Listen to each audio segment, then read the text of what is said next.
freezing water in your boots, onto your socks, and on your skin. Oh my days.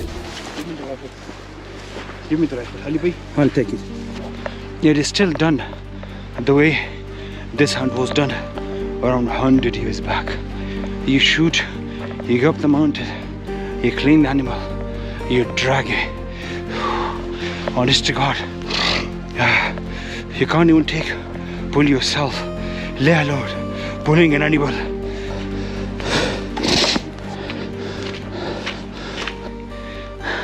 And this is why I do this. It breaks me every single time I come.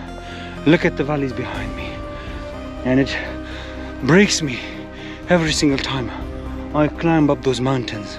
It's in the hunter's blood. Honestly, you breathe manhoodness.